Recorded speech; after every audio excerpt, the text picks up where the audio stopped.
la materia. ¿Sí? Entonces nos queda por delante un camino no tan largo, un poquito largo quizás sí, porque requiere de estudio y de, eh, bueno, ponerle ganas como está ahora, pero ya, ¿cómo estás, Lucas? Ya estamos en esta recta que yo les decía, pasa el primer parcial y todo se acelera. Bueno, es así. Porque después nos queda el segundo parcial, los recuperatorios, los coloquios, se termina el año, ¿sí? Vuelvo a insistir, no es para asustar, sino para advertir y que muchos temas del primer parcial tienen relación con lo que seguimos viendo. Entonces, tenemos que tenerlos más o menos claros. Bien. Bueno, yo estoy pendiente a ver si me avisan porque mañana hay un turno de examen y todavía no sé si tengo que ir a la facultad o lo tengo que tomar desde mi casa. Así estamos. Aparentemente arranca la presencialidad con los exámenes, pero los docentes todavía no sabemos si tenemos que ir o no. Es muy subjetivo eso, Jeremías. Para mí no, para mí el segundo es más fácil, porque es más práctico que teórico. Entonces a los que les gusta el práctico, les va a resultar más simple el segundo. Bueno, dicho esto, vamos a arrancar. ¿Se acuerdan que vimos la clase pasada?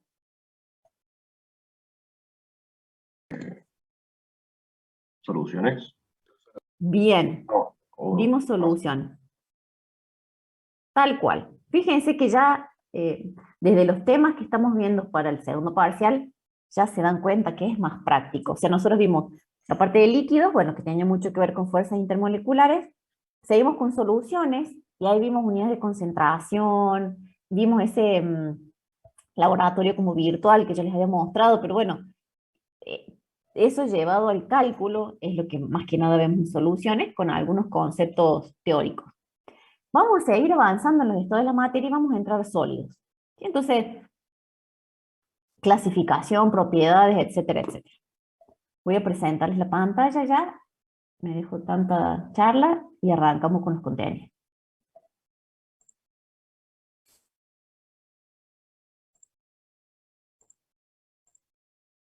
Bien. Grabar. Voy a estar negada hasta el último día de grabar, ¿eh? Acá. Recording in progress. Ok. Entonces, arrancamos con el estado de la materia que nos queda, que es el sólido. Y como les mencioné recién, nos va a llevar la clase de hoy y la mitad de la clase que viene, o quizás un poquito más. Porque, bueno, tienen distintas caracterizaciones, distintas propiedades, entonces, clasificaciones, mejor dicho, y lo vamos a ir viendo de a poco. Cuando nosotros pensamos en el estado sólido, tenemos que pensar que las fuerzas que predominan son las de cohesión. ¿Se acuerdan cuándo vimos fuerzas de cohesión? ¿En qué tema surgió? Líquidos. Bien, perfecto, en líquidos. ¿Te acordás en qué parte? O ya será demasiado. Cuando hablábamos de un líquido en un tubo, que hacía que queda como cóncavo adentro del tubo, tenía una fuerza Perfecto, perfecto. Ahí hablamos de cómo era esa atracción entre moléculas iguales o entre las moléculas, por ejemplo, del líquido con el recipiente. Bien. Acá, como estamos diciendo, predominan las fuerzas de cohesión, por eso se mantiene la forma del sólido, porque son tan fuertes, o es tan intensa la fuerza que mantiene unida un átomo con otro o una molécula con otras, que le da esta forma, que le da la forma al sólido. Entonces, predominan las fuerzas de cohesión. Las partículas están en contacto una con otras y en posiciones fijas. Si ustedes se acuerdan, los estados que hemos visto anteriormente, el gaseoso o el líquido, bueno, el gaseoso ocupaba todo el recipiente. El líquido se adaptaba a la forma del recipiente que lo contenía, y acá llegamos a este tipo, a esta forma de la materia en la que la posición que ocupan los elementos que la componen son fijas. Entonces le dan una forma determinada, más allá del recipiente que lo contenga. Las partículas vibran alrededor de sus posiciones, pero no cambian de posición. O sea, por ejemplo, si nosotros ponemos a calentar un sólido, obviamente adquiere esa energía térmica que se convierte en cinética de movimiento, pero no va a hacer que, salvo que lleguemos a fundirlo, ¿no? Estoy hablando de una temperatura, poca temperatura, o incluso temperatura ambiente, hay vibración de los átomos o de las moléculas que los componen, pero nunca llega a cambiar la posición de esos componentes, salvo, como les decía recién, que superemos la temperatura de fusión y que pasemos del sólido al líquido. Bueno, ahí ya es otra cosa. Una primera clasificación que vamos a hacer de sólidos es en dos grandes grupos, que son los cristalinos y los amorfos. Un sólido cristalino, y si ustedes ven el dibujito acá, ya se dan una idea de lo que estamos hablando, es un sólido ordenado, en el que cada uno de los elementos tiene una posición determinada en el espacio y que sigue un ordenamiento.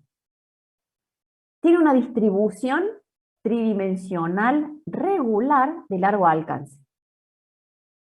¿Quiénes lo forman? Pueden ser moléculas, pueden ser átomos o pueden ser iones. Lo que caracteriza al sólido cristalino es el ordenamiento. Obviamente que depende de las partículas que lo compongan, van a ser las fuerzas que le dan la estabilidad a ese cristal. Porque digamos, si son iones, bueno, serán fuerzas iónicas, electrostáticas, pero también pueden ser enlaces covalentes, o pueden ser fuerza de dispersión, en el caso de que el sólido esté compuesto por moléculas no polares. O puede haber una combinación de ellas, todo va a ser dependiendo de la composición que tenga ese sólido. Tienen un punto de fusión definido, es decir, cada sólido cristalino funde a una temperatura determinada. Y cuando se rompen, los fragmentos tienen una estructura que se llama celda unitaria. Esto permítanme que lo dejemos entre comillas un ratito hasta que yo les explique lo que son los sólidos amorfos y ya les cuento más acerca de las celdas unitarias. Esos sólidos cristalinos pueden ser monocristales o policristales.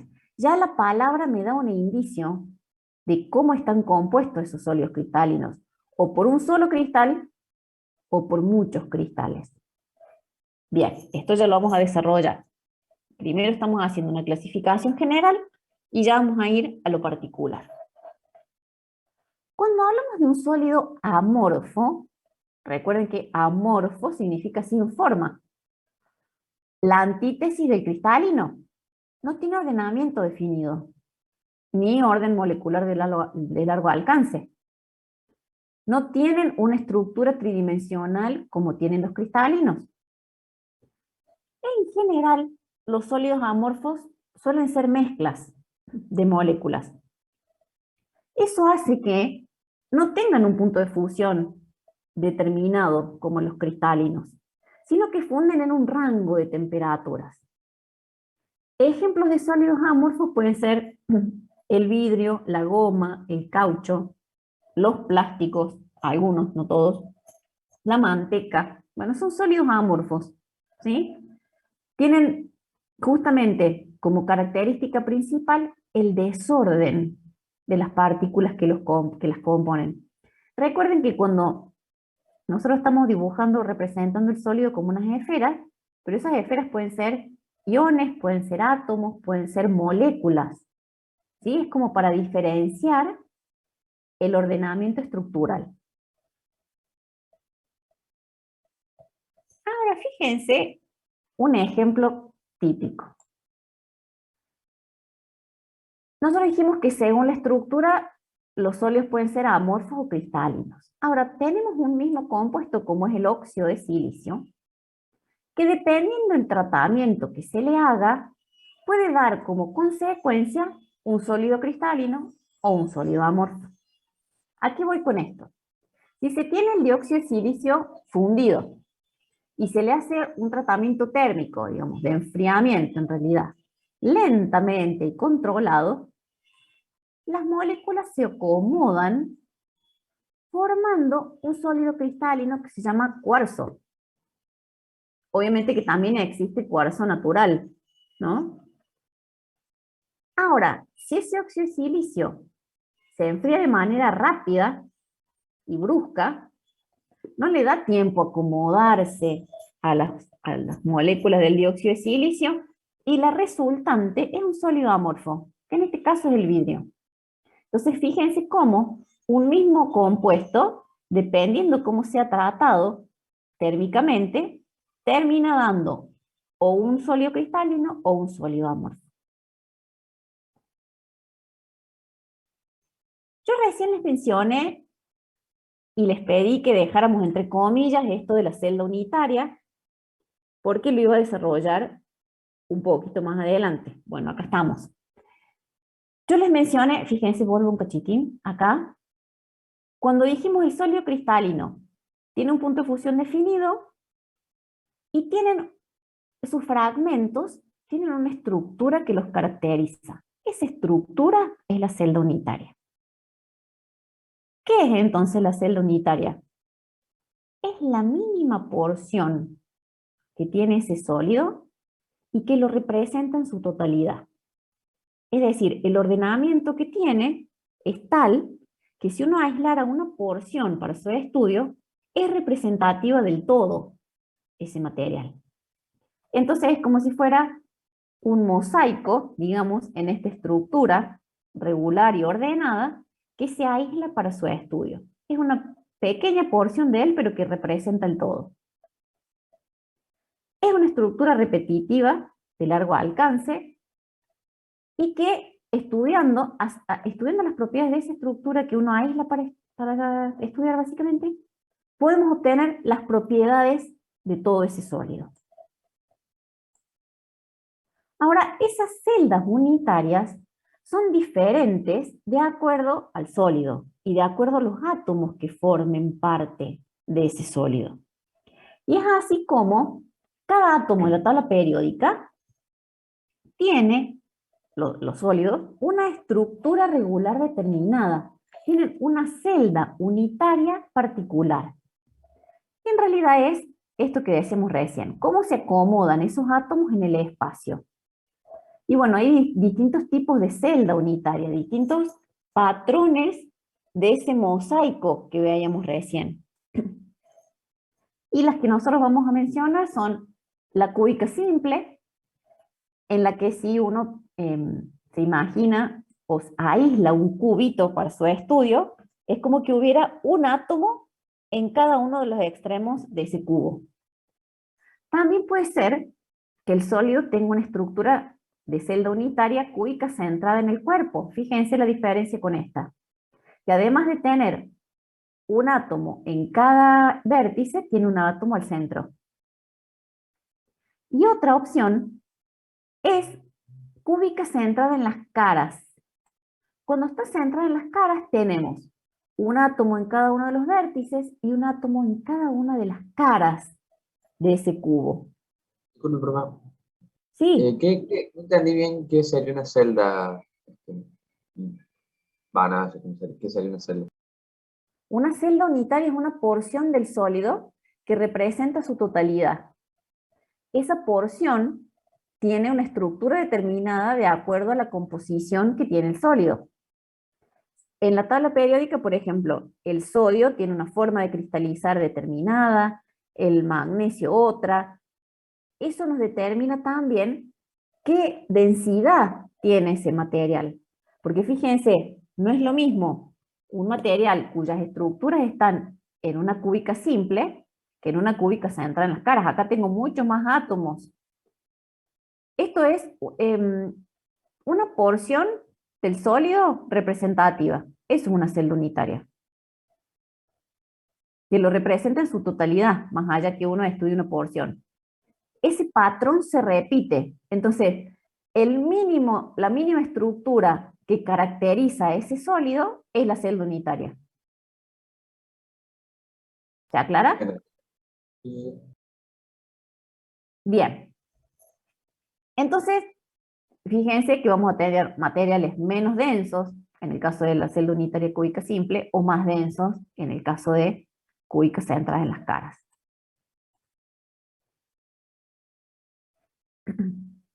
Bien, yo les mencioné, cuando hablamos de sólidos cristalinos, que podemos distinguir dentro de los cristalinos dos clasificaciones: los policristalinos y los monocristalinos. Vamos a arrancar con el policristalino. Y acá está representado, fíjense, cuando un sólido empieza a cristalizar.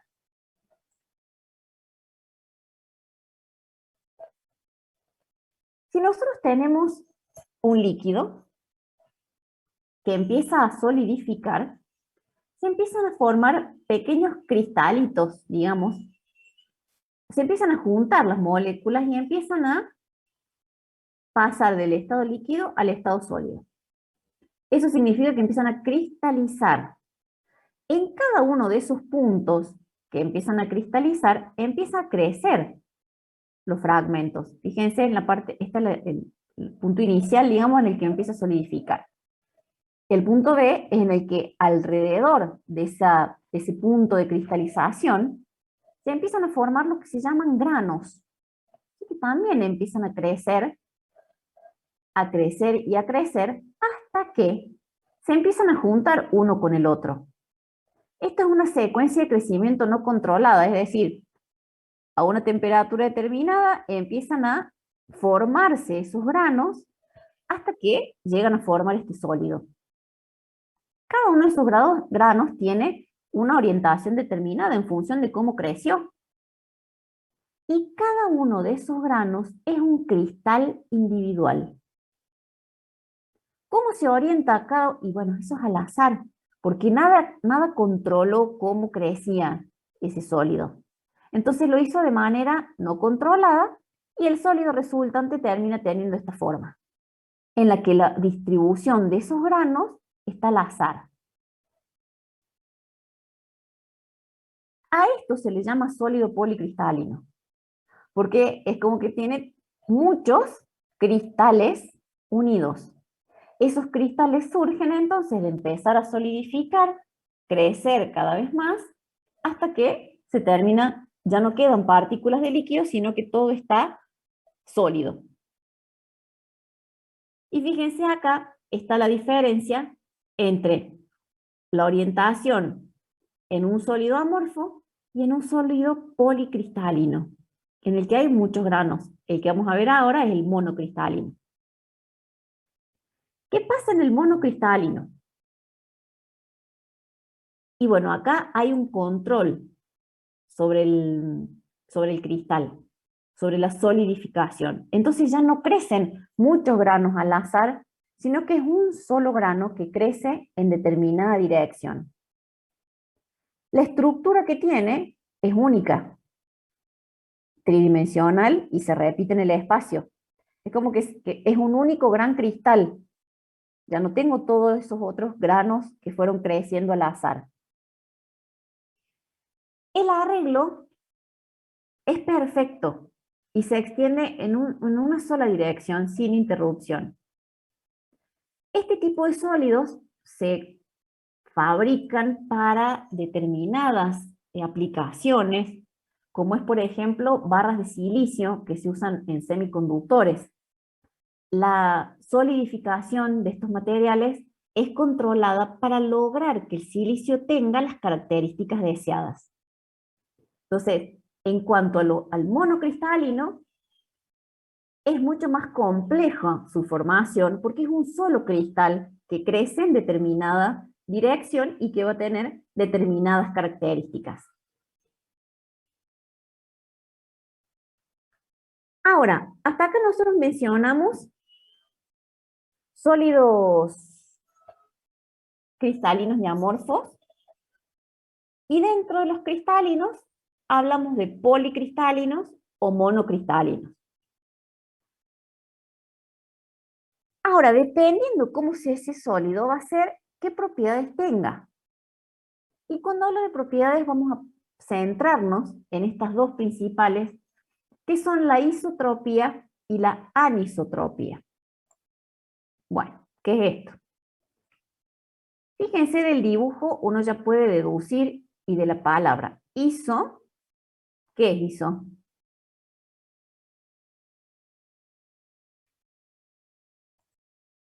¿Ah? Iso es igual. Entonces, ustedes tienen un sólido. Fíjense como estuviera graficado en el eje X y Z, con las mismas dimensiones en las tres direcciones. Si uno pudiera hacer una micrografía de ese sólido, ve que sus granos están bien ordenados y uno diría, si ese sólido es isotrópico, es porque sus propiedades son iguales en cualquiera de las direcciones en que sean medidas. ¿De qué propiedades estamos hablando? De la velocidad de propagación de la luz, si conduce la electricidad, si tiene resistencia a la tracción o la torsión. Todas esas propiedades, no importa en qué dirección sean medidas, son iguales.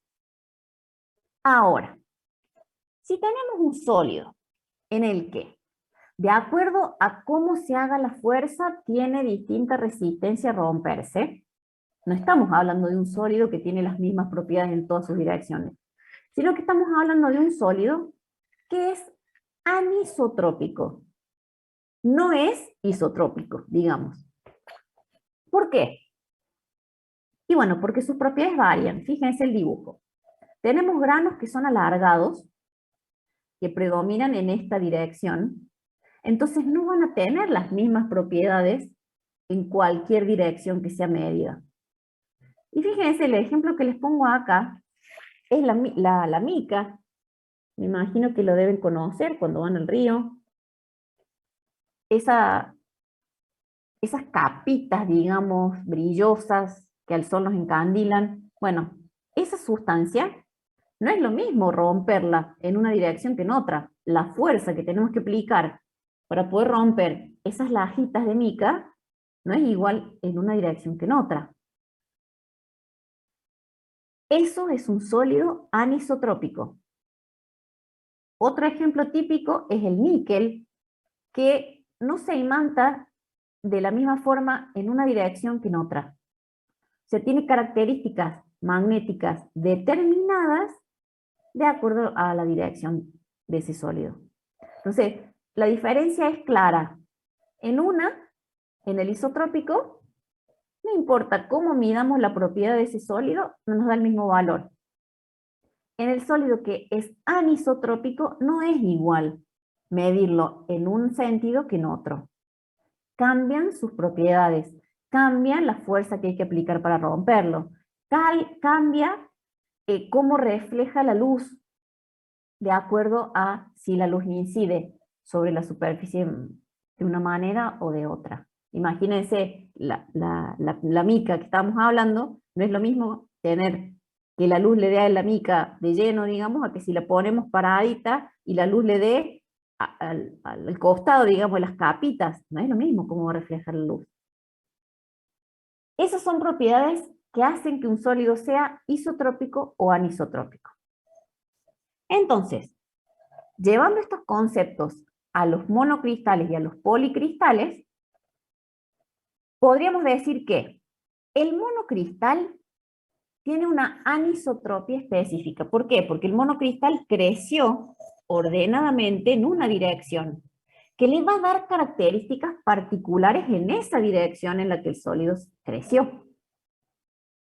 Ahora, en el caso que tenemos policristales, y nosotros decíamos, bueno, en un policristal tenemos muchos granos creciendo y terminados unidos, en la que se cancelan o se compensan esas anisotropías de cada uno de esos granos, entonces termina teniendo una isotropía estadística.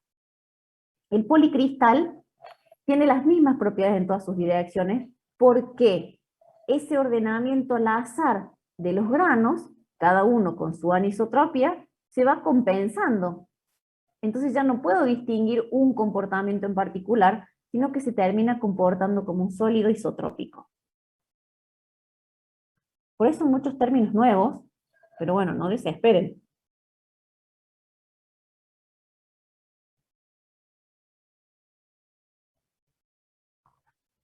Bien. Si nosotros llevamos esta característica de isotropía y anisotropía que acabamos de aprender a todos los estados de la materia, podríamos decir lo siguiente. En el estado gaseoso, en el que hay un desorden total, ese estado de la materia es isotrópico. O sea, la presión de un gas, las propiedades que uno le puede medir a un gas no dependen en cómo, en la dirección en la que sea medida, son siempre iguales. Imagínense un líquido. Un líquido le medimos la viscosidad, y la viscosidad va a ser siempre la misma de ese líquido, es isotrópico. Lo mismo pasa en un sólido amorfo. La cuestión cambia cuando los sólidos son cristalinos, que acá es cuando aparece la isotropía estadística y la anisotropía en el caso del monocristal. Recordemos entonces que lo anisotrópico es aquellos sólidos en los que al medir sus propiedades da una variación en el valor de acuerdo a la dirección en la que sean medidas esas propiedades. Y el policristalino, decimos que tiene isotropía estadística porque cada uno de esos granos, si bien tiene una dirección en particular, compensa esas anisotropías, digamos, y termina presentando isotropía. Es decir, no importa en la dirección que sean medidas, que van a ser iguales. Chicos, disculpen el ruido de afuera, pero la verdad que estoy con los auriculares, yo no sé si ustedes lo escuchan. No, pero que no se escuche. Ah, bien, porque tengo un taladro en la ventana, no sé qué están haciendo afuera en la calle. Bueno, disculpen. Bien, entonces esas son las diferencias que tenemos entre un estado y otro, y en cuanto a esta propiedad que acabamos de aprender. Si hasta acá más o menos pudimos seguir el ritmo, digamos, vamos a avanzar en la clasificación, porque hasta recién dijimos, bueno, lo clasificamos de acuerdo a si están ordenados o no las partículas que lo componen. Y en función de eso vimos las propiedades de isotropía y anisotropía. Otra clasificación de los sólidos es teniendo en cuenta qué mantiene unida una partícula con otra. Es decir, en el caso de los átomos, ¿qué enlaces hay presentes? O en el caso de las moléculas, ¿qué fuerzas intermoleculares hay presentes? Para que ese sólido predominen esas fuerzas de cohesión y exista como sólido. Si tenemos en cuenta ese criterio, digamos, los enlaces o las fuerzas intermoleculares, la clasificación es la siguiente. Sólidos iónicos, sólidos moleculares, sólidos covalentes y sólidos metálicos. Como siempre les digo, cada uno de ellos tiene su nombre de acuerdo a lo que los compone. O sea, en el sólido iónico, esto ya nos tiene que sonar, porque ya lo vimos cuando vimos el enlace iónico, que son aquellos compuestos que tienen un elemento que cede un electrón, otro que lo acepta, y por fuerza electrostática se mantienen unidos. Esos elementos son uno que tiene baja energía ionización, sí, puede ser desde electronegatividad, lo podemos pensar, o de la energía ionización, uno que tiende a formar un cation y otro que tiende a formar un anión, sólido iónico.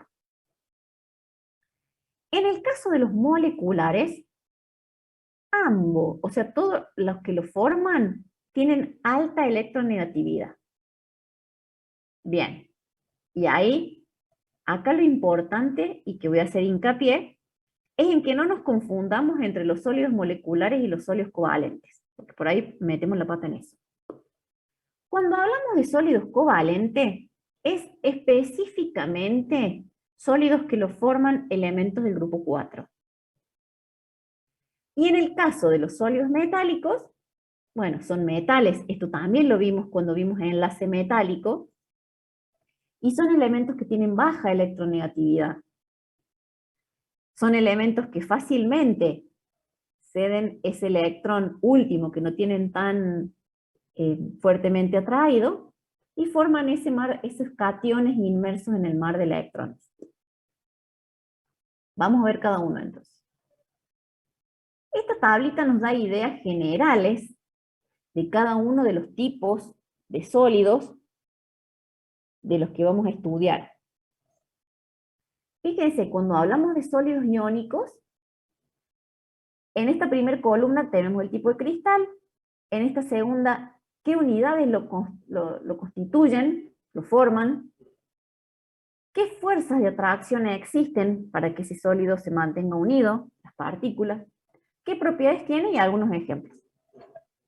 En el caso de iónico, dijimos recién, son aniones y cationes que se mantienen unidos por fuerzas electrostáticas, atracciones electrostáticas, una carga positiva con una carga negativa.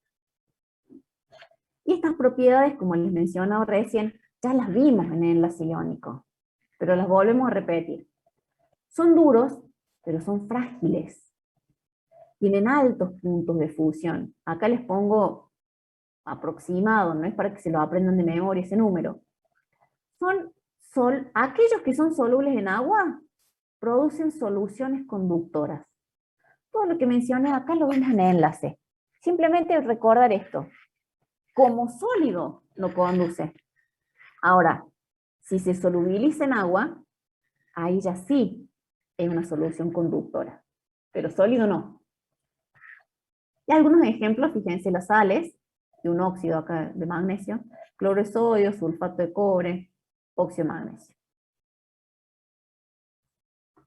Ya lo conocemos, o sea, acá no les dije nada nuevo. Vamos al molecular. El molecular, como la palabra lo indica, está compuesto por moléculas. Si está compuesto por moléculas, las fuerzas que las mantienen unidas son las fuerzas intermoleculares. Y fíjense cómo, soy insistente, pero vuelvo a esta idea, que es importante que a esta altura nosotros ya tengamos la diferencia entre un enlace y una fuerza intermolecular, porque a partir de eso nosotros podemos deducir las propiedades. Nosotros dijimos siempre que los enlaces son mucho más fuertes que las fuerzas intermoleculares.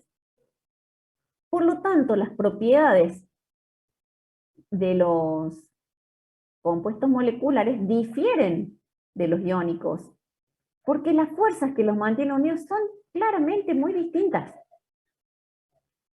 Fíjense la característica clave, bajos puntos de fusión. Y claro, no es lo mismo vencer una fuerza intermolecular que un enlace. Ajá, tiene relación con lo que ya vimos. Son blandos, compresibles, fácilmente deformables. Y muchas de las sustancias que existen como a temperatura ambiente, como gas o como líquido, cuando se enfrían, forman este tipo de sólidos. Ejemplos, miren, el agua, el dióxido de carbono, el metano, el azúcar. Todos estos ejemplos son sólidos moleculares. Están compuestos por moléculas. Y acá ya tenemos que ser capaces de distinguir que esto es una molécula y esto no. Esto es una red tridimensional de cationes y aniones. Estos son moléculas. Vamos al tipo de cristal covalente. También se le llama en red. Son dos formas de decir lo mismo. Está compuesto por átomos y las fuerzas que los mantienen unidos a un átomo con otro son enlaces covalentes. Y por eso yo les insistí recién en que no tenemos que confundir el molecular con el covalente, porque muchas veces tendemos a pensar que el covalente, como tiene enlaces covalentes, forma moléculas. Y bueno, acá hay que estar atento a esta distinción, ¿sí? El molecular son todas las moléculas, el covalente solo el grupo 4 lo forma. Son muy duros, malos conductores del calor y electricidad, salvo el grafito, como siempre hay excepciones, muy altos puntos de fusión, de nuevo estamos en enlaces, es decir, son más fuertes la intensidad con la que se unen que si fuera una fuerza intermolecular, y son insolubles en agua. Vamos al ejemplo acá del carbono y el diamante. El carbono y el diamante, ustedes saben, los dos están formados por carbono. A eso se le llama alótropo, digamos, porque son sólidos del mismo elemento que difieren en la manera en que se unen sus átomos. Entonces vamos a verlos. ¿Por qué son tan diferentes si son el mismo? Y miren esto. El carbono, como grafito, que lo más conocido es en la mina del lápiz, que lo usamos, no es la única aplicación obviamente, tiene esta estructura, en la que forma tipo hexágonos y láminas. El tema es que cada átomo de carbono hibrida en sp2. En cambio, el carbono cuando forma un diamante, aparte de tener otro precio, cada átomo de carbono está enlazado a 4 átomos más, lo que le da una hibridación sp3. Esa estructura de diamante, que es muy dura, tiene gran dureza, imagínense que se usa también como una capa de protección para la punta de los taladros, por la dureza que tiene, y bueno, muchas veces como abrasivo también, es buen conductor del calor, y tiene todas estas propiedades. En cambio, cuando está en el grafito, no tiene todas estas propiedades claramente, y se usan otras aplicaciones, por ejemplo en la mina del lápiz. Cuando nosotros escribimos en una hoja, las marcas que quedan en el papel están formadas por capas de grafito que se desprendieron. El tema es que fíjense, de acuerdo a cómo hibrida ese carbono, te da las propiedades. Que uno no conduzca la electricidad, como es el diamante, y que el otro sí puede conducir, como es el caso del grafito, porque tiene un electrón deslocalizado ahí que no está enlazado a nadie y permite la conducción. Fíjense cómo entonces un mismo sólido, de acuerdo a la estructura que tiene, puede conducir la electricidad o no. Los dos están formados por carbono, pero la manera en la que cristaliza es diferente, entonces nos da un sólido con características particulares.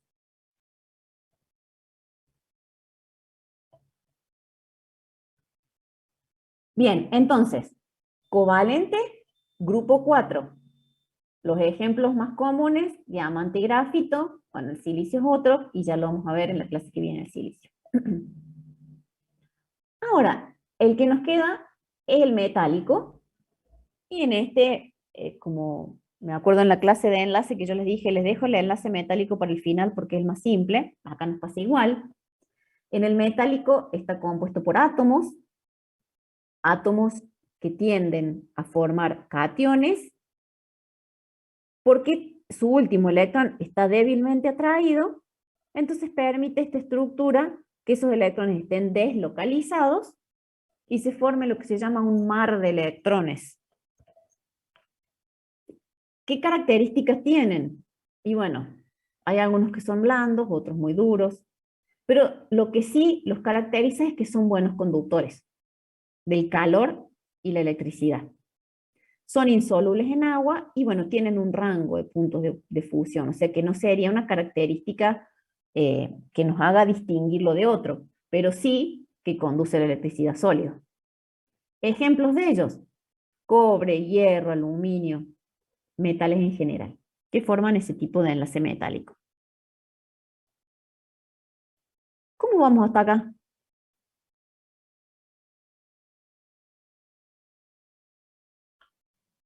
Bien, profe. Bien, voy muy rápido. No, pero Un son poco. bastante cosas para acordarse, digo. Ah, bien. Sí, hay bastantes términos nuevos. Bien. Bueno, si les parece, avanzo. A ver, un segundo.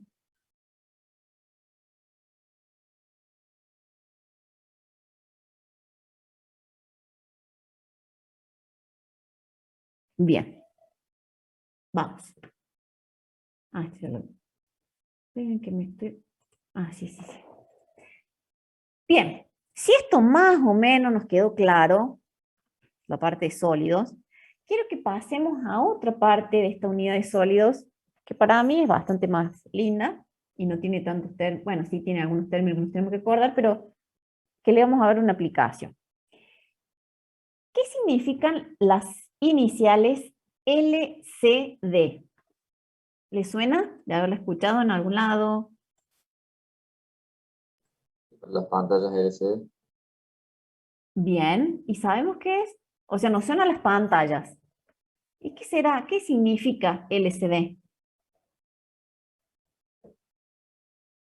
¿Vieron cómo normalizamos el uso de términos y no muchas veces no sabemos lo que significa, ¿no? El L es de LED. ¿De LED? LED es otra cosa, ¿eh? LCD es cristal líquido, o sea, pantallas de cristal líquido. De ahí viene esa sigla. El LED es otro tipo, o sea, se usan en otro tipo, en pantallas con otro tipo de iluminación, eso lo vamos a ver en la clase que viene. Esto es pantallas con cristal líquido. Vamos a ver de qué se trata esto entonces. Arranquemos definiendo qué es un cristal líquido para poder llegar a la aplicación de ese cristal líquido. Fíjense que el nombre ya nos está dando indicio de qué es, porque es cristal, pero es líquido. O sea, es un estado intermedio entre el sólido y el líquido. Por eso se lo llama mesomórfico, que significa intermedio. Ese es un dato para que sepan cómo se llama el estado, ¿no? Es una estructura que tiene menos ordenamiento que un sólido, pero más que un líquido. Tiene características que son propias de los sólidos, pero también otras que son propias de los líquidos. Entonces se da este estado mesomórfico, este estado intermedio entre un sólido y un líquido. Los cristales líquidos son moléculas, obviamente, sabemos que todo está formado por átomos. Esos átomos forman moléculas que tienen una estructura como si fuera una varillita, por eso el dibujito que les puse acá. Fíjense, tiene carbonos, hidrógenos, oxígenos. Estos dibujitos, no sé si alguien ha visto en química orgánica, pero no quiero entrar en detalle de lo que es, pero para que ustedes se imaginen, son átomos de carbono unidos a hidrógenos y esos son electrones deslocalizados.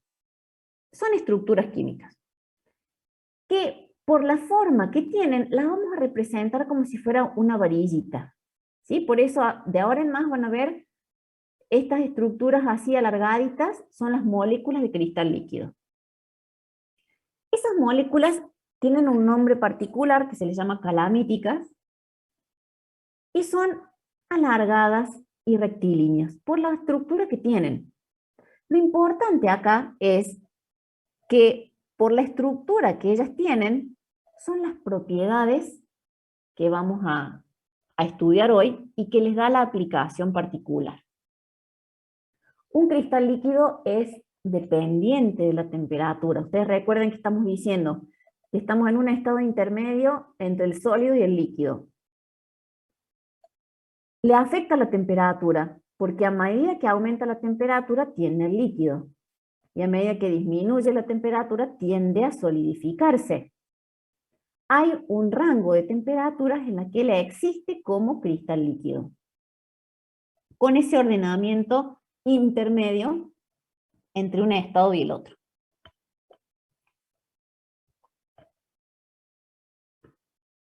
¿Qué características tienen los cristales líquidos?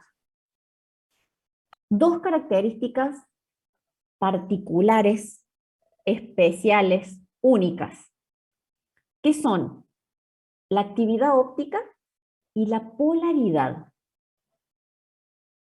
Esto lo voy a desarrollar en detalle porque es importante, ¿sí? Es muy importante esta parte. ¿Qué significa que el cristal líquido tenga actividad óptica? Bueno, o sea, la actividad óptica es la capacidad para rotar el plano de luz polarizada. Bueno, si recién me decía que había que conocer muchas cosas, sí, se siguen sumando cosas, pero vamos de a poco. Vamos a ver, ¿cuáles son esas sustancias? En términos generales, esto es a modo informativo, no necesito detalle de esto. ¿Y qué significa la luz polarizada? Vamos a esos dos puntos particulares. ¿Quiénes pueden o quiénes tienen actividad óptica? Las sustancias quirales son moléculas particulares, y cuando hablamos de quiralidad estamos hablando de un objeto que no puede ser superponible con su imagen especular. Es decir, yo tengo un espejo, si yo no se refleja, no se pueden superponer esas dos moléculas, es como si fueran la mano. Si no ponemos una mano arriba de la otra, no son iguales. Son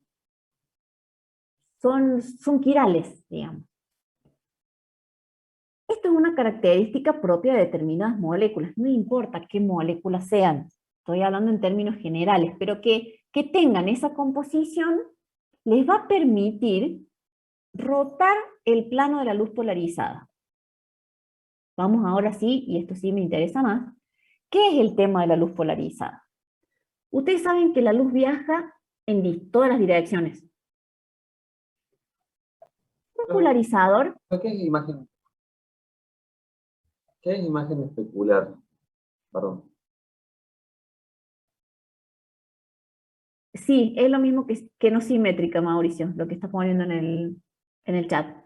Es lo que está representado acá, que no se puede superponer con su imagen. Eso significa que no puede ser superpuesta. Y lo que les dije es que es a modo informativo, fíjense estos dibujos, no hay forma de superponer y que queden iguales. Son sustancias que tienen una característica de no simetría que permite que no sean superponibles. Eso les da una propiedad particular. Cuando la luz viaja en todas las direcciones y atraviesa un polarizador, que un polarizador no es otra cosa que un filtro, el filtro permite que siga en una sola dirección. Eso es la luz polarizada. Atravesó un filtro y de viajar en todas las direcciones ahora viaja en una sola. Eso es un filtro. Es como por ejemplo cuando nos ponemos los lentes de sol. ¿Qué hace el filtro que tenemos en el lente? Impide que la radiación llegue a nuestros ojos, parte de la radiación. Ahora, que rote el plano de luz polarizada es lo siguiente. Como les mostraba recién, un filtro de luz lo que hace es diferenciar entre todas las direcciones en las que viaja la luz, bloquea gran parte y deja pasar otra en una dirección. Entonces, fíjense lo que les puse ahí. Transmite de forma selectiva una determinada dirección de oscilación del campo eléctrico, de una onda, como es la luz, bloqueando el resto de los planos de polarización. Eso es un polarizador. Ahora, si ese polarizador tiene sustancias ópticamente activas, aparte de dejar pasar en una sola dirección, rota el plano en el que viaja. Entonces, un cristal líquido tiene la característica de tener actividad óptica, es decir, su composición permite que rotar el plano de luz polarizada, rota el plano que pasó a través del filtro. Eso sería.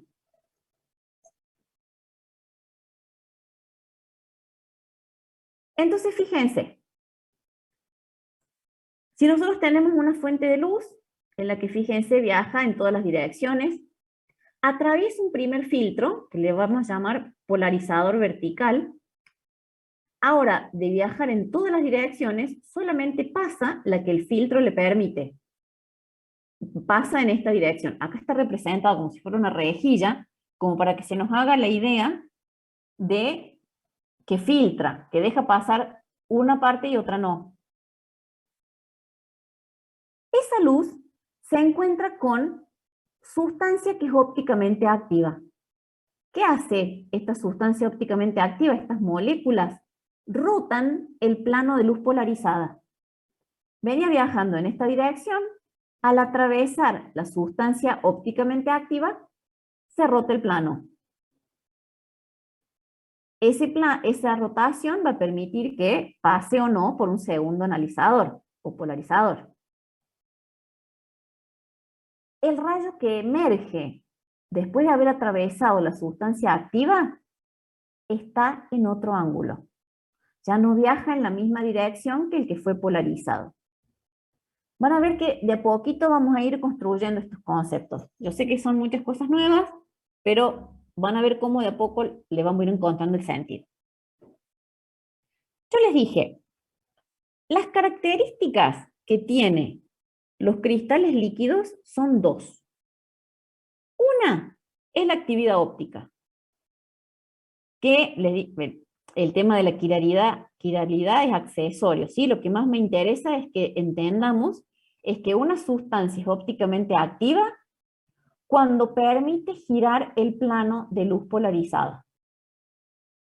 Y la segunda característica particular de los cristales líquidos es que son polares. Ay, ya me suena este término, polaridad, ya lo estudiamos. Estudiamos moléculas polares cuando vimos enlace y cuando vimos fuerzas intermoleculares. ¿Qué es una molécula polar? ¿Alguien me puede decir? ¿Tiene dos polos? ¿O más? Ajá. ¿Y cómo se determina eso?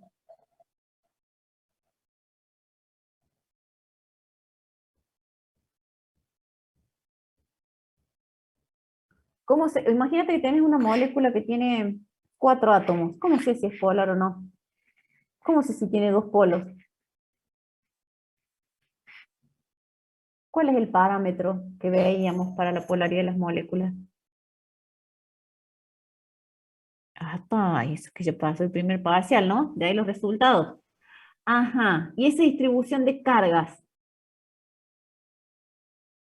¿Qué otra información teníamos? Que dibujábamos el Lewis y ¿qué más hacíamos?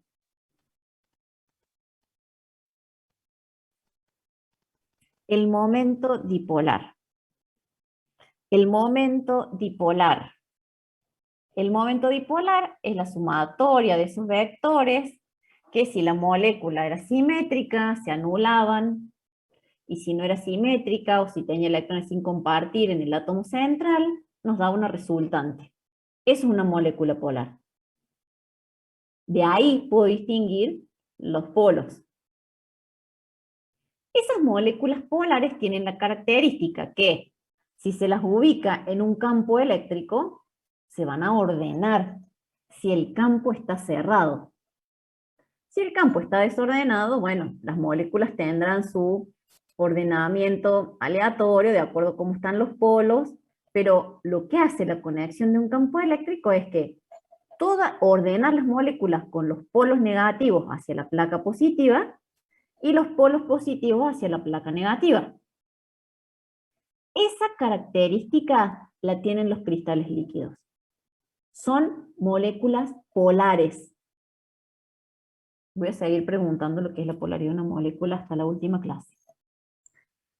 Bien. En los sólidos formados por moléculas calamíticas, estoy leyendo lo que está acá arriba, la fusión produce un estado intermedio de fluido viscoso, que es el cristal líquido, el cual es anisotrópico en sus propiedades ópticas. Ajá, ¿qué dije acá? Bueno, a ver. Es lo que vimos en la primera filmina de cristales líquidos, pero con un poquito más de contenido. Fíjense, el cristal líquido está entre medio del sólido y del líquido. El sólido es anisotrópico, el líquido es isotrópico. A medida que aumentamos la temperatura, podemos pasar por estos tres estados, y en el caso del cristal líquido, no de cualquier sólido, ¿no? Obviamente, sino de las moléculas estas calamíticas. En el caso del cristal líquido, es ópticamente anisotrópico, o sea, su actividad óptica es particular en una dirección. A medida que aumenta la temperatura, aumenta la movilidad de las moléculas, o lo que podemos decir también, disminuye el orden de esas moléculas. Y vuelvo a lo mismo, estas varillitas que están representadas acá, no es porque queden lindos que ponemos estos dibujos, sino porque es la forma de representar estas moléculas orgánicas que tienen forma alargada y de varilla. Eso está representando al cristal líquido.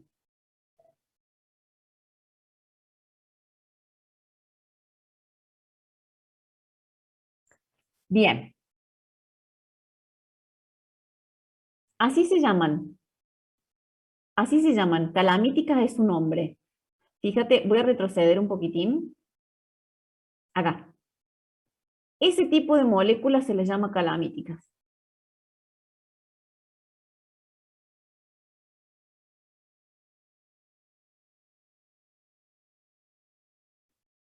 Bien.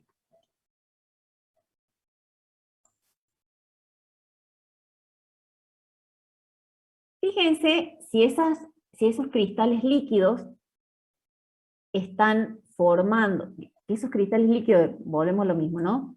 Son moléculas que se les llama calamíticas. Si están en el estado sólido, fíjense cómo están ordenadas. Y sí, porque predomina el ordenamiento en el estado sólido. En el estado líquido están totalmente desordenadas y es un líquido isotrópico, o isótropo, como más les guste. Ahora, cuando están en el cristal, pueden tener distintas fases. Una fase que se llama esméctica, en la que las moléculas, si bien están todas en la misma dirección, se ordenan como en capas. Son estratos, digamos, y se ordenan en capas, una sobre otra. En la fase nemática existen distribuidas de esta manera, en la que no hay un estrato, sino que están solamente en la misma dirección. Y otra opción es que esas moléculas de cristal líquido tengan una fase que se llama colestérica, que en realidad el nombre viene porque son similares a las moléculas de colesterol y forman capas ordenadas de forma que si uno pasa de una capa a la otra, están giradas en un ángulo como que forman una hélice, o sea, tienen una trayectoria helicoidal. No son, digamos, esas capas no son como en el caso de las esmécticas, que son todas iguales las capas, sino que van en distinto ángulo, ordenadas, formando como una hélice. ¿En qué se usan los cristales líquidos? Bueno, las aplicaciones son numerosas. Fíjense acá, ustedes me habían mencionado los monitores, también se usan en las calculadoras, en las pantallas de los celulares, en los relojes digitales, en las pantallas de los autos, estos más modernos que tienen todo ahí digitalizado. Bueno, ese tipo de pantallitas tienen cristales líquidos. Ahora, si yo les digo cristales líquidos, ¿qué se nos tiene que venir como principal característica? Que son moléculas polares y que tienen actividad óptica, es decir, rotan el plano de luz polarizada. Y vimos también qué tipos de cristales y líquidos puede haber en cuanto a cómo se ordenan esas moléculas en distintas fases. Y ahora vamos a ver un poquito más en detalle cómo funciona ese cristal líquido en alguno de estos aplicaciones que les muestro en esta filmina.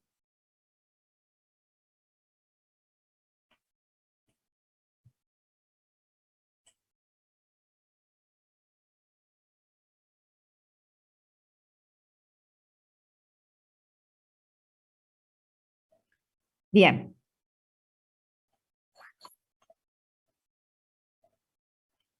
Fíjense esto.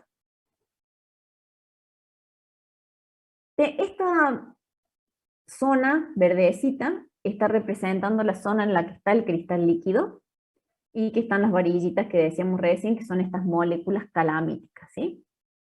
La fase en la que está este es el nemático. Vuelvo un ratito para atrás. Sería esta, ¿sí? En la que están todas en la misma dirección y que no existen estratos. Miren esto. La luz viaja en todas sus direcciones. Atraviesa un primer polarizador, entonces la luz se llama polarizada. Si esa luz atraviesa la zona en la que está el cristal líquido, y el cristal líquido está conectado a un campo eléctrico, significa que las moléculas van a estar ordenadas, es decir, todas mirando a su polo opuesto, digamos, el polo positivo de la molécula estará mirando la placa negativa y viceversa. Es decir, la luz atraviesa las moléculas de cristal líquido, sigue viaje, porque están todas ordenadas, y se encuentra con un segundo polarizador, un segundo filtro, que fíjense que la dirección que tiene para filtrar es la opuesta a la que viene viajando la luz polarizada. Eso no me da ninguna señal, o sea, no veo nada en esta situación, más allá que está iluminada la fuente. En cambio, si la luz viaja en todas sus direcciones, atraviesa este primer filtro, es decir, la luz está polarizada, atraviesa la zona en la que se encuentra el cristal líquido, pero el campo eléctrico está abierto, las moléculas no están ordenadas. Esas moléculas que son ópticamente activas, lo que hacen es rotar el plano de luz polarizada. Es decir, el plano, la luz viene viajando en esta dirección. Se encuentra con las moléculas del cristal líquido que no están conectadas al campo eléctrico, o sea que no están ordenadas, rota el plano de luz polarizada, lo que permite que esa luz polarizada atraviese el segundo polarizador y de brillo. No ilumina y acá ilumina. ¿Qué significa esto? Que la propiedad de la actividad óptica, junto con la polaridad de las moléculas, permite que se ilumine o no el píxel, por ejemplo. ¿Me van siguiendo hasta acá? Más allá de todos los nombres raros que les voy diciendo.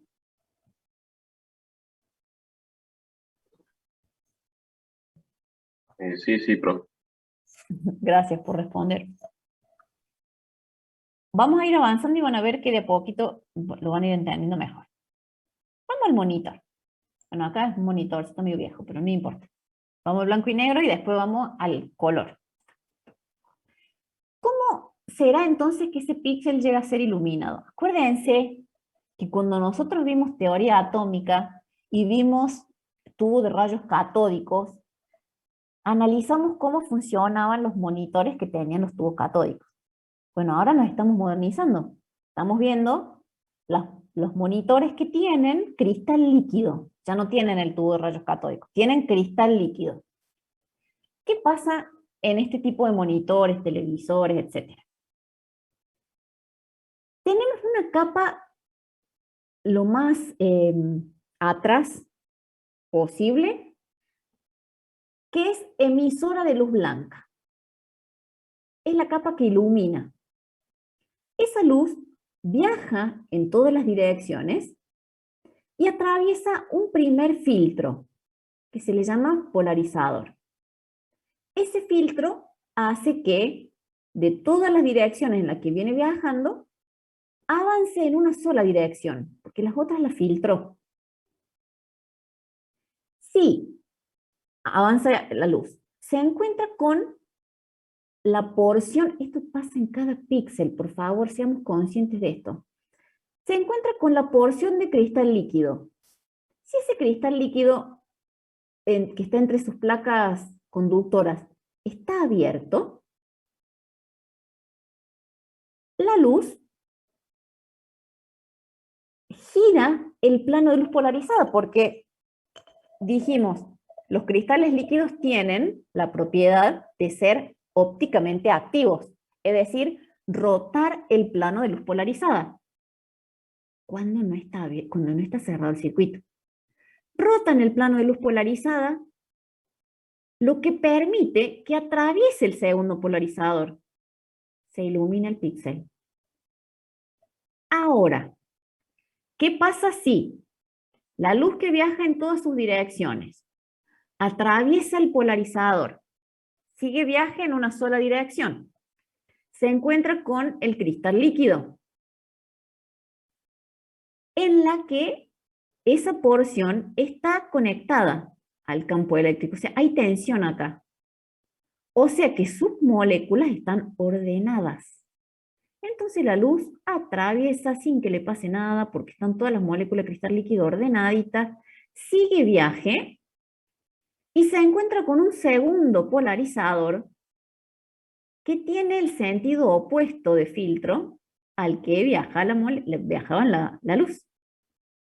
¿Qué significa esto que no pasa? El píxel está oscuro. ¿Entienden la diferencia entre uno y otro? O sea, es el mismo comportamiento que veíamos para los cristales líquidos en general, llevado a una aplicación concreta. Sí, creo que parece sentido. Bien, bien, bien.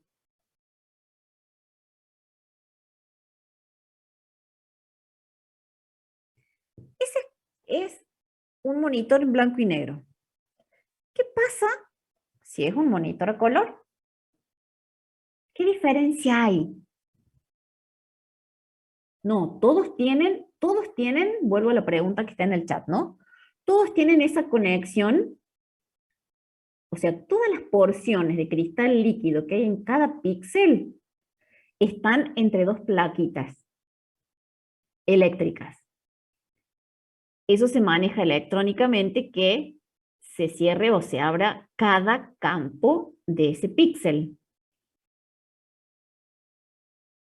¿Sí? Todos lo tienen, porque habrá veces que este píxel le toca estar iluminado y otras que no. Entonces, el control está acá, en permitirle el paso de la corriente o no.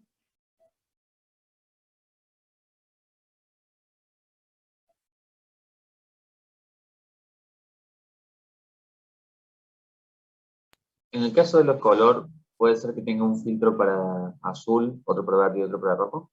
Tal cual. Tal cual. Ahí lo vemos. Miren esto, tal como decía ahí, no alcancé a ver tu nombre, quién lo dijo, pero eso es lo que pasa. Hay filtros. O sea, el filtro lo que permite es absorber las longitudes de onda y dejar pasar solamente la del azul, la del rojo, la del verde. Pero el principio de funcionamiento es el mismo. O sea, viaja la luz en todas las direcciones, atraviesa el primer filtro, se encuentra con la porción de cristal líquido. Si el cristal líquido está abierto el campo eléctrico, rota el plano de luz polarizada, atraviesa el filtro de color, pasa solo el azul, ilumina.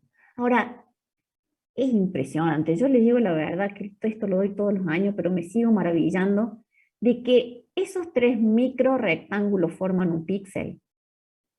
Y de acuerdo, o sea, la variedad de colores que nosotros podemos ver es regulando la intensidad de luz, que de la luz emergente, digamos, que atraviesa cada filtro, haciendo que las moléculas se orienten más o menos según el voltaje que se aplica. Es impresionante eso.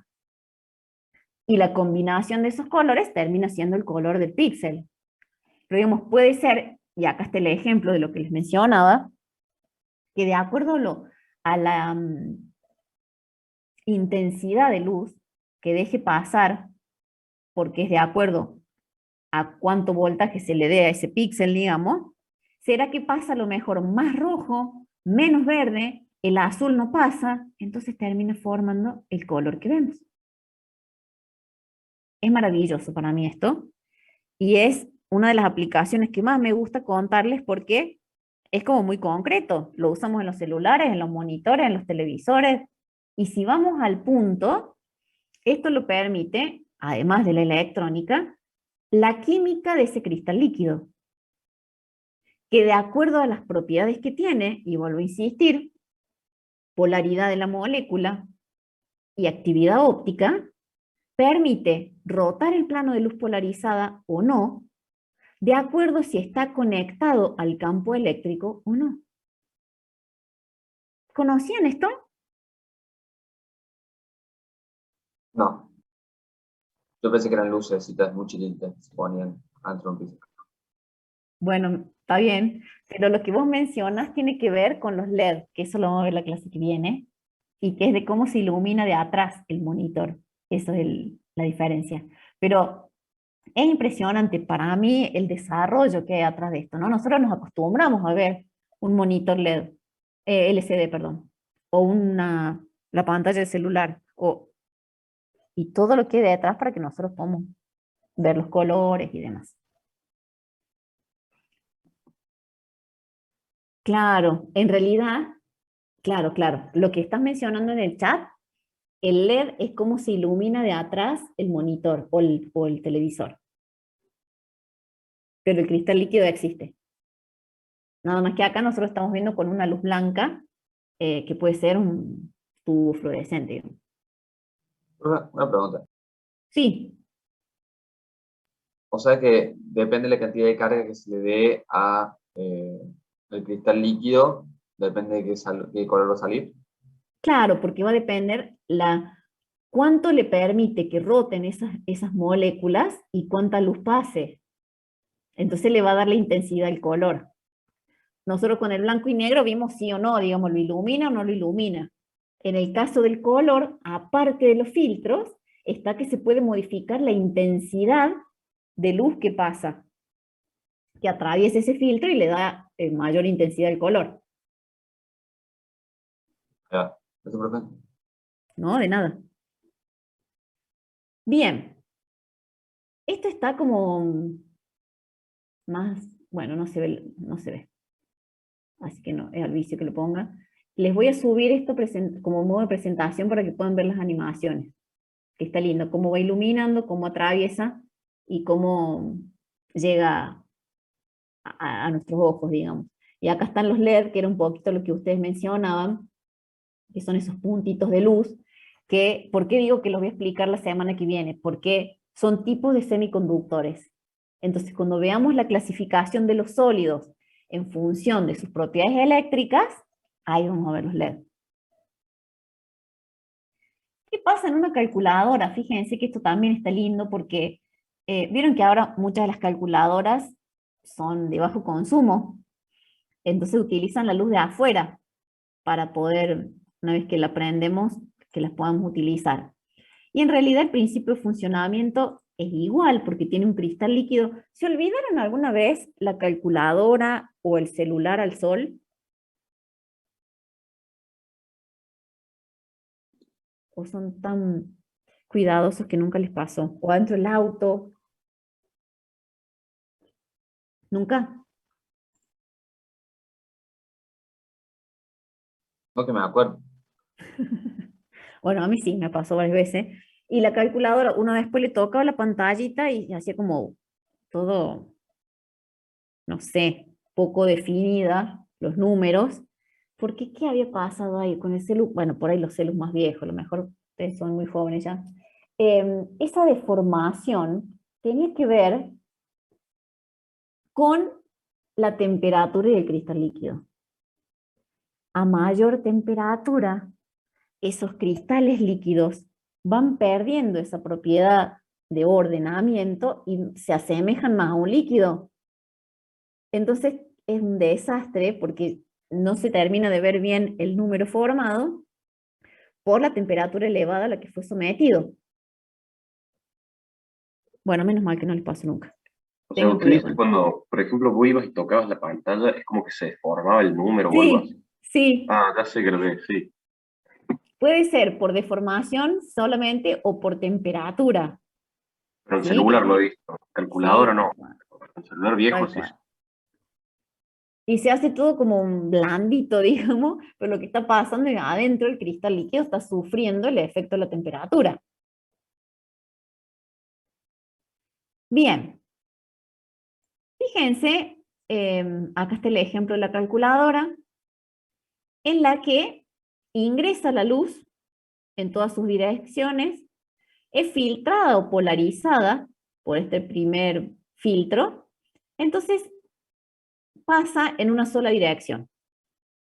Cuando llega al cristal líquido, fíjense que el campo está abierto, es decir, la actividad óptica del cristal líquido permite rotar el plano de luz polarizada, pasa a través del segundo polarizador y al final hay un espejo que refleja esa luz, entonces regresa y hace el mismo camino.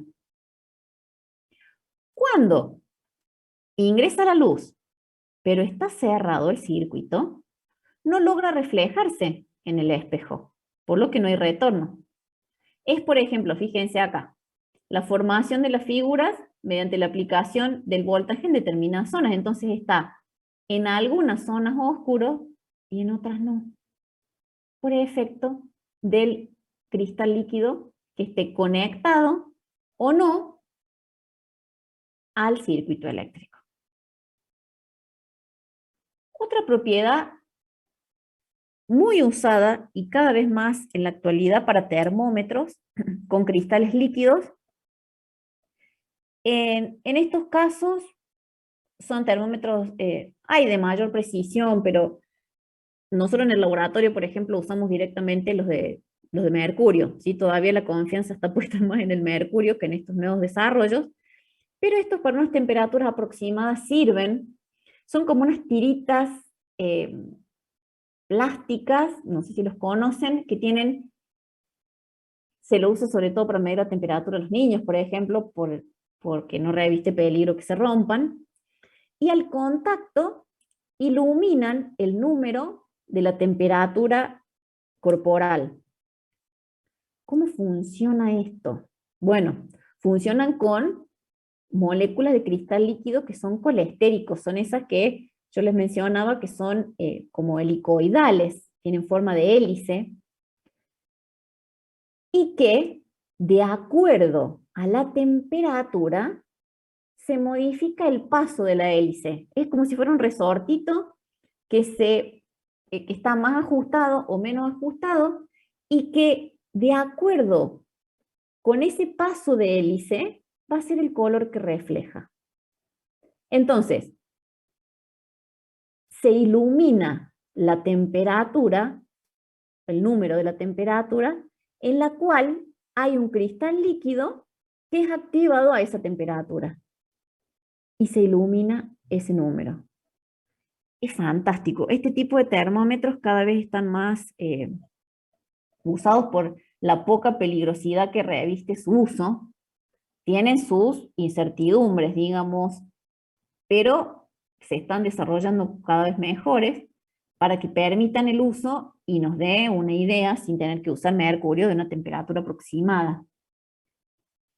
Todo este material de los que yo les estuve hablando en esta clase no es tan fácil de encontrar en los libros.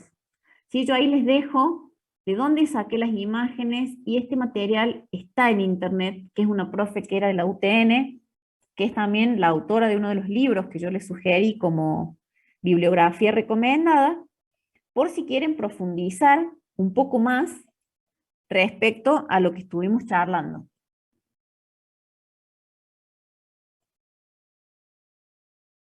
Recording stopped. A ver.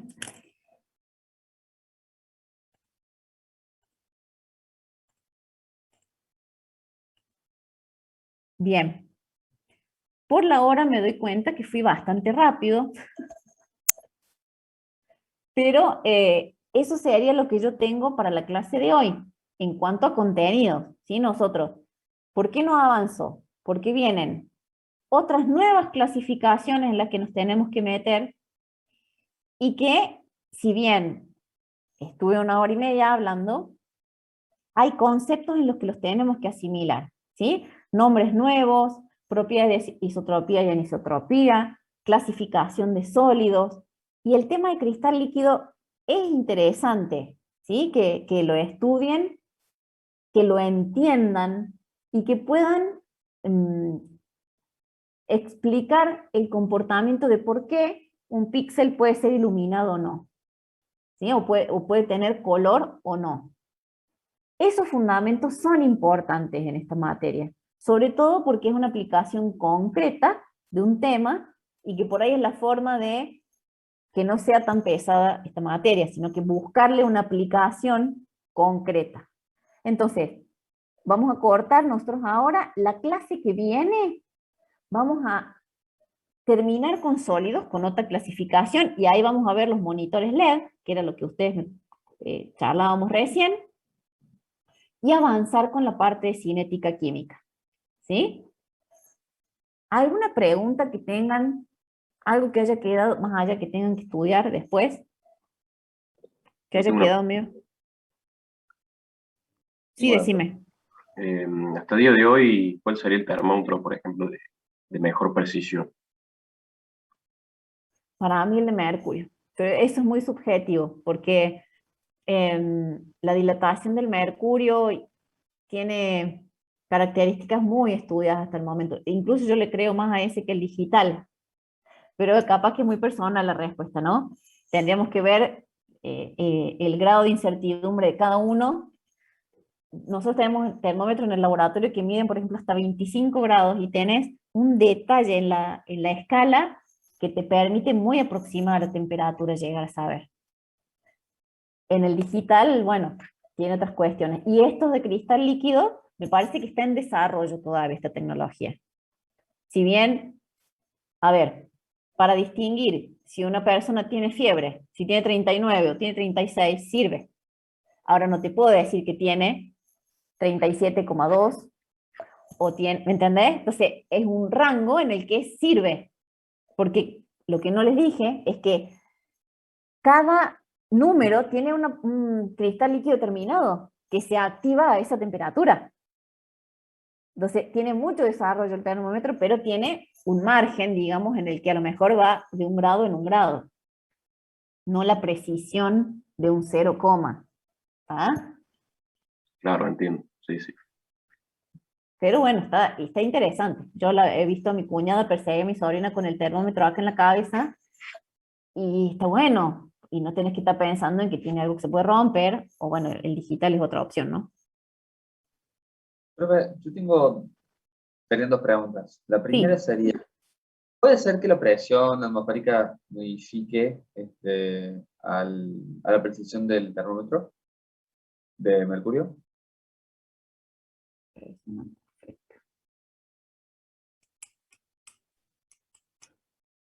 pasa que eso está al vacío. O sea, el termómetro, yo no sé, me da duda. A ver, ojo, no te confunda, cuando nosotros vimos presión atmosférica, que vimos el tubito ese de Torricelli y toda esa parte, que llegamos a determinar la presión atmosférica en función de cuánto mercurio subía, y otra cosa es el termómetro que uno usa para la temperatura. ¿Está? Habría que ver, lo que pasa que las presiones en las que se miden las temperaturas no son tan distintas. Puede ser arriba una montaña, abajo una montaña, pero ¿cuánto puede ser esa variación? ¿Sí? No, me parece que no es tan significativa la diferencia. Claro, ¿Y la otra, Jere? estaba buscando el nombre del material, pero no lo encuentro donde lo escribí. Ah, Pero bueno. he dicho que el nombre del cristal líquido, que era uno, puede ser que ¿Calamítica? haya varios No. tipos de cristales. Sí, o sea, hay distintos tipos de cristales y hay cuando yo les mencioné las fases, que hablamos del nemático, del esméctico y del colestérico, son cómo se acomodan esas capas de cristal líquido, ¿sí? En el helicoidal, que es el colestérico, ese tipo de cristal líquido, ese tipo de moléculas orgánicas, se usa en los termómetros. Ahora, en los cristales líquidos que se usan en los monitores, por ejemplo, es del tipo negmético, que son esas capitas, digamos, que no forman esa hélice, son tipos de cristales líquidos que termina siendo la dependencia con la estructura de molécula orgánica que tenga. Nosotros dijimos, en general son como bastoncitos. Bueno, pero esos bastoncitos que son alargaditos y rectilíneos, que se llaman calamítica, no son todos iguales. Habrá algunos que tienen carbono, hidrógeno, oxígeno con un anillo. Habrá otros que tienen, ¿entendés? Tienen distinta composición, esa varillita, que hace que se acomoden en el espacio de distintas formas, formando una hélice, formando capas. Entonces de ahí que tengan distintos usos. No cualquier cristal líquido se usa en cualquier aplicación. ¿Se entiende? Sí, se entiende. No se preocupe. No, de nada. Bueno, no sé si hay algo más que quieran que veamos, y si no, hoy los voy a dejar ir como 25 minutos antes. ¿Nada más? Creo que no. Ay, no escuché. Creo que no. Bueno, no se acostumbren a que pase esto con el tiempo. Nunca me había pasado este año. Se ve que fue muy rápido. Cualquier duda, entonces, seguimos en contacto. Y recuerden que en el aula virtual ya está lo del práctico laboratorio. ¿Vamos? Vale, perfecto, profe. Que anden bien. ¿Hasta cuándo es lo del laboratorio? Hasta el 25, 26 de octubre, por ahí. Tienen tiempo. Bien. Listo. Muchas Listo, gracias por profe, conectarse. chao. Que anden bien. Adiós.